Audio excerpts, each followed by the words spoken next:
ওই প্রক্রিয়াতে নিয়োগ দিতে লাগবে 3 মাস। 3 মাস আমি ওই বিচারকদের হাতে রাখবো এটা, তখন তোমরা আমাকে কি বলতাম? এগেইন পিপিজিপি নিয়োগ দেওয়া হইলো কেন? এটা কোন আইন করা ছাড়া, এটা সমালোচনা শুনছি।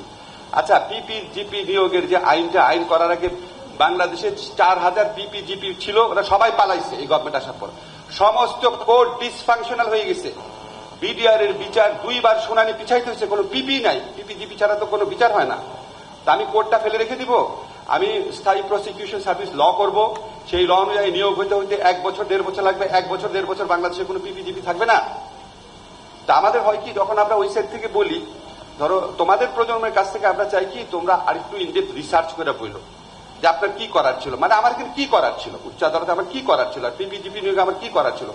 এখন যখন আমরা আমি সিভিল সোসাইটিতে ছিলাম, ঢালাওভাবে বলতাম, তখন মনে হয় যে এই যে তোমাদের সাথে আমার এই ডায়ালগটা একটা দরকার। যখন আমাদের সমস্যাটা বলবো, এখন তুমি তো শুনলা, এখন শুনে চিন্তা করে বললো যে না এইভাবে করা যেত, তাহলে হয় কি আমরা কনস্ট্রাকটিভলি কাজ করতে পারি। তাহলে মনে হয় কি যে আমরা বলতেছি ওনারা শুনে না, শুনতে চাই, কিন্তু সব সাথে সাথে করা যায় না বাবা, বুঝছো?